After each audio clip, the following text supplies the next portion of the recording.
Alright, welcome back, ladies and gentlemen, to the slightly visually laggy Chupacabra's lair, where we are playing the Bobblehead Event inside of Killing Floor 2 for the Summer Sideshow event, where basically we just have to survive on whatever difficulty level this is currently being set at. It didn't actually let me choose. I think it's like hard or something.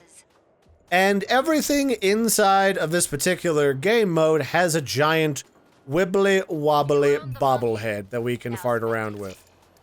So that should be kind of cool to watch. And that's about it, really. I mean, there's nothing super crazy about it. Everybody's got a bobblehead. I'm a bobblehead, they're a bobblehead. And if we actually survive this, we get a really cool hat that's made out of solid gold.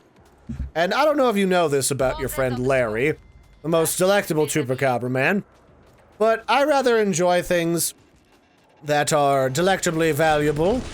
Totally not because I want to resell them on the internet for that sweet cold hard cash, but it certainly crossed my mind, I will say. Wow, these guys have a lot more health, I think.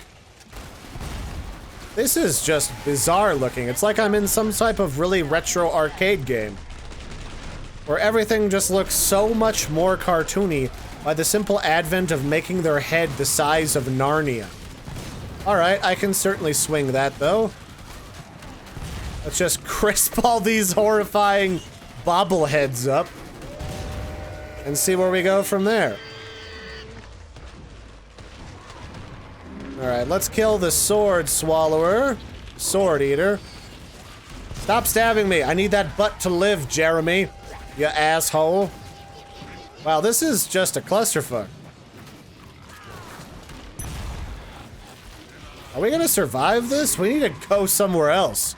This is probably the least defensible position in this entire game, is the one that's up here near the center of the map. We gotta, like, get around the side or something. Alright, that's fine. It's fine, it's fine. I'm still alive for the moment. I really need to upgrade my Firebug a lot, though, I will say. 'Cause I am feeling underpowered, and Firebug used to be my favorite character in the whole flippin' universe. But something between then and now, I'm not feeling it as much as I used to. Like, I used to enjoy Firebug oh so much more. Maybe it's just that the guns are a lot different. Like, now you just have a bunch of kind of crappy feeling guns, where each one of them doesn't do necessarily as much damage up front, but then it lights large swaths of enemies on fire. And I like the on fire part. I used to go to the old Manor map a lot when I played Firebug, and I used to farm it just non-stop because you could just get right next to the flaming helicopter, and it was the easiest spot in the universe to just relax, sit back, and do yourself a little bit of farming. And that's what it's all about, really. So let's autofill this puppy dog and use our fancy new fireworks pistols, because that's basically what these are. They're just shooting like firecrackers at kids. And we'll see where we go from there. I'm about to shut the pod. So yeah, you could take the MAC-10, which, don't ask me how that was supposed to make sense in the grand scheme of things. With the Firebug, you used to get the MAC-10, and then all of a sudden, when you got a slightly, like, level 2 or 3 Firebug, the MAC-10 would just light shit on fire. I guess you just coated your bullets in grease or something? That probably was what did it. And then you could just kind of clip large groups of Zeds, and they'd all slowly burn to death as they approached you. Now, the problem with that was, you kind of had to get a lot of just raw burn damage in order to level the Firebug. And one of the biggest gripes a lot of people had about Killing Floor 1 was that only the most studious hardcore players or regular players of that particular game were actually going to get anything out of it for levels. To be completely honest. Because the support used to have to level by welding a certain amount of doors, either welding or unwelding. So we'd actually go to the portal map where you had to, like, weld the portal door open in order to get an achievement and see, like, the Great Golden Potato, which took forever because it had a shit ton of health.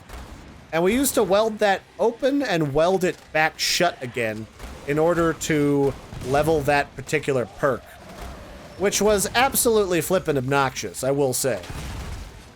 So leveling perks in Killing Floor 1 was always kind of a shit show. That's about all I can say about it. But other than that, I mean, I really liked the therapeutic nature of just watching enemies get all crispy in the first game, and then seeing them get slower and staggered because their skin was literally like bacon. Although there was something very macabre about that too. And I suppose if I was a young child telling his parents about how this game plays, that would probably be a deal breaker. But since that's not really a problem, I can safely say that my parents have long ago made peace with the fact that their children, both of their children, are a little bit weird. Which I think is the correct term, or the correct approach as a parent to take with your children, is when that thing squirts out of your wife, or it squirts out of you, if you are the wife, I mean, just make peace with it now. Your children will love you a lot more for it. So, you know. Oh, this guy wants us to all get the medic pistol, does he? Yeah, I could do that. That's not a big deal. That's not a horrendous imposition. That'll allow us to heal people as needed. That used to be something we did when we played Suicidal before I quit playing this game for a while. Everybody get at least one medic pistol or medic weapon. And that's actually a lot easier now that a lot of those weapons count towards other classes. So like the SMG that heals counts towards both the Commando class, I believe. Don't quote me on this because I haven't played Commando in a while. And it also counts towards the SWAT class. So that's kind of neat. I mean, it definitely gives you a lot more versatility in the classes you play and how you play them. So we just have to survive through this entire map if we want to get the really cool headpiece. And I think that'll be flippin' amazing. Although I probably should have equipped my new hazmat suit costume. I'll remember to do that for the next video. I'm just kind of in recording mode this evening. I got an early morning tomorrow, but I'm one of those crazy people who, if I decide to do something in the evening, no matter how long it takes me, no matter how late I end up staying, I will record it and get most of it edited before I have to go to sleep. Not always the most healthy approach, but it works, so why not? And it's not like I do it super often, although the waking up ridiculously early because I gotta get some stuff done, because I got a house appraiser coming over later, is a little bit, it's unusual. Usually I wake up when I wake up, I get my freelance design stuff done, and I move on from there. That's just kind of my day. Work on some logos, work on this or that website, try not to go insane, talk to a client who may or may not make me feel like I'm going insane, and go from there. So it looks like this actually counts for more than one weapon. So this counts for both the gunslinger since it's a pistol, and also counts to the firebug because it lights shit on fire. I guess that's cool? I don't know. That's great. I know the support class can get the shotgun. The trench gun, the incendiary trench gun. Fun fact about the old trench gun is that's what they used to call shotguns during World War I. And as funny as it was in World War I, the Germans really complained that it should be considered a war crime, that the Allies were using such a devastating weapon in the trenches when the Germans were doing shit like using gas, mustard gas. Like, sure, a lot of people were using gas in World War I, but you can't use gas and be like, oh man, the fucking trench gun. We don't have the trench gun. Well, fucking make the trench gun. It's not like coach guns were new Germany. Although not that I should be encouraging anybody to even the odds in warfare, considering that kills people, but you get the point. It's like, of the things to bitch about, I feel like that was not one of them during World War I. And sure as shit, like a big laundry list during World War II. Holy shit. Alright, so that's our first Scrake? Yeah, that was Scrake. The just guttural roar is usually the flesh pounder. Oh man, the summer sideshow Scrakes must look amazing in this game mode right now. Holy shit. They're gonna have a head the size of a train. Okay, here's a bunch of bad boys. All of you burn! Burn, my pretties, burn! Yes! Yes. Alright, very nice. Where was the, where's that Scrake? I want to see that Scrake. Where are you, my pretty? There he is. All monkey bobblehead, still intact for 5 seconds. Alright, that's only slightly ridiculous.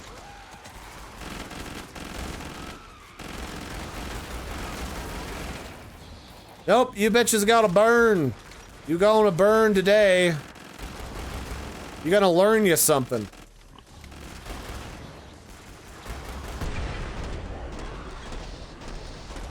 Although I am already full up on weapons, so I might have to sell these tasty pistols soon. So I have been getting back into some more custom maps, which I'm sure you guys will have probably already seen by the time these videos are out, or shortly thereafter. Starting with actually a Legend of Zelda map, where you actually get to see Legend of Zelda Link's Awakening, a map based off of one of the zones from that game, which was lovingly created by Girl Dracula, which is the better version of Dracula, I think. The sexier version. Because, I mean, Dracula himself, he's getting a little old and crusty, even though he's eternally youthful. But like a nice, you know, flirty, sexy girl Dracula, no matter, well, I guess it would depend on who she's flirting with. If it's a lesbian girl Dracula, wouldn't be flirting with me. But still sexy, that Dracula lady.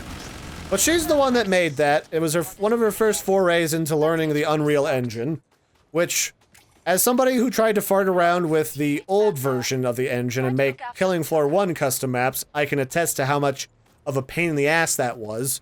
Even just trying to maintain it for your friends. So good on you. Like, that was a very well put together map. I found it very fun, very retro, and very well put together, with only a handful of visual glitches with, like, blood on the ground, not properly applying between two different textures.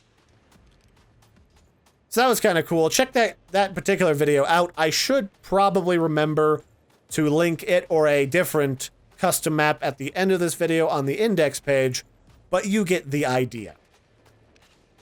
Oh, actually, I already have a shotgun. Where the hell did I get this? I have to power down the pod. I guess I just picked this up earlier. I need to sell it. Don't want it. Let's get rid of this. The money. Now spend it. Well, let's get an shit! I was trying to get an incendiary one. Zeds inbound. I'll take this free money, though.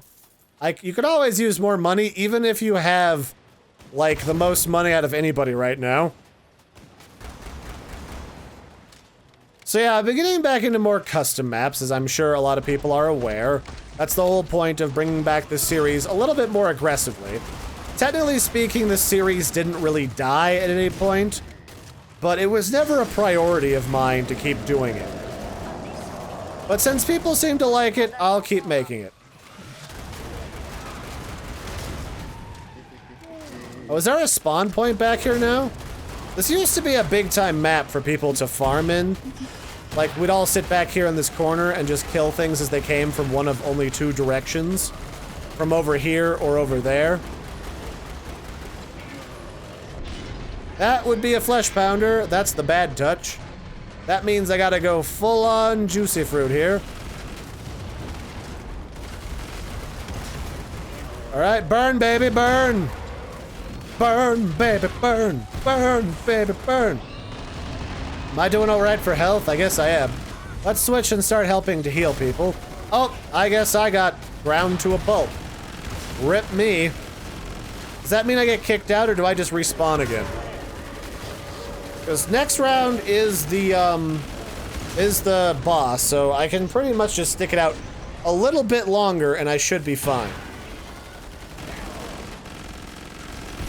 Yeah, these guys look weird as hell with the big bobbleheads. So yeah, I'm doing more custom maps. I'm doing some mods. Mods are coming. Once I figure out how they work, if I need to like get a server or something, or do it locally or what have you. Now, once I get all that stuff sorted, I will start to showcase different cool mods. And I think one of the first ones is one of the first ones that ever was made for Killing Floor 2, which was the advent of Pepsi Man. So it was really just somebody reskinned the Scrake to look like Pepsi Man. And then I think the Flesh Pounder was the Mountain Dew Demon. And that was basically the whole thing. It was basically just a reskin with some audio swapped out, but it was kind of cool nonetheless, so I'll be looking at that. I'm gonna be looking at how to do tutorials on how to install skins, like reskins for weapons. So there's a lot of people that don't necessarily make mods, but they make cool looking skins for stuff.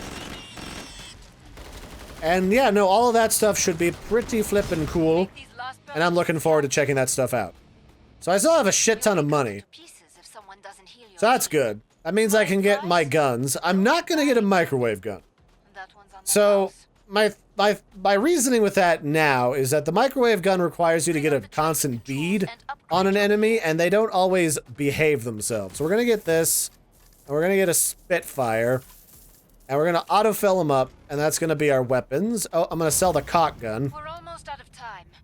Make your choices. Because I want to have the dual pistols. And then do we have enough? We don't really have enough room for anything else. That's fine. I didn't really stay alive long enough to heal anybody, so that'll just be whatever. Oh, thanks. Do I have full ammo? There we go. How do I say words to people? I'm good. I'm good. I'm good. I'm good. You're fine. Settle down. That is a sexy Invisibitch, though. I'm gonna come back for this. That's gonna be my weekend next week. Put that lady on ice, and it'll be great. So now we've got the Cannoneer Hans Volter, or the Dukes of Hazzard Volter. This might be a little on the rough side, so let's use the regular flamethrower. Okay, here he goes. Here he comes. With the gas. Why did it always have to be the gas? The fart gas. It's the worst kind of gas.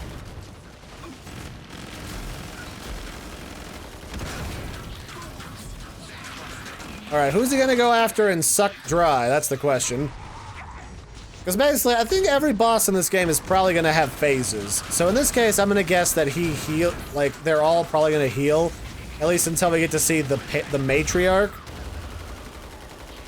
Because this guy heals, the Patriarch has a healing gun, which I suspect makes sense if you really think about it.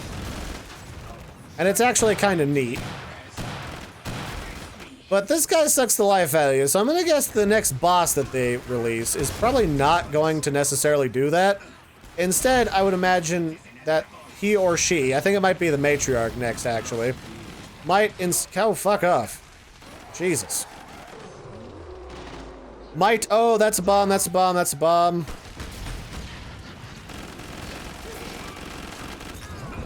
Ouch. I might instead maybe just have a shield that you have to deplete. Alright, are we the last ones alive? No, there's one more guy. Oh, this is about to get rough. Holy shit. We might die to this. I was not prepared for that. Usually I just go with people, we just kind of dip out and somehow stay the fuck alive. But not this time. Nuh-uh. Where's the heal gun? I need the heal gun. Oh, it's me. It's me. It's me. It's me. Heal me. Heal me, Timmy. I need to live. Oh, no. Not the gas. No. No, it's a bad touch. Alright, well, we're getting separated. That's fine. Can I heal Timmy? Timmy, come here. Come here, Timmy. There we go. Gotta keep you alive. I need you, Timmy. I need you to live. Oh, fuck. No. No, I want to live. Fuck a duck. No. This is actually a lot harder than it looks. Holy shit. Oh, crap. What difficulty is this on? I gotta know. Like, for real. This is just redonkulous. Was this, like, suicidal or something? It must be, because I certainly don't take that much damage on regular. Yeah, this was suicidal. Okay. So that would explain a few things. Alright, well, that's bobblehead mode for this weekly event. Harder than it looks. So that'll be it for this one, ladies and gentlemen. I've been your host, Larry. Don't forget to like and subscribe, and I'll catch you next time. Hope you had a good week, day, month, or whatever, and if not, you can just relax with me and watch some of these delicious killing floor videos. So until next time, have a good one. Do the like, subscribe thing, because I appreciate you, and I hope you appreciate me back. And I'll catch you later. Bye, everybody.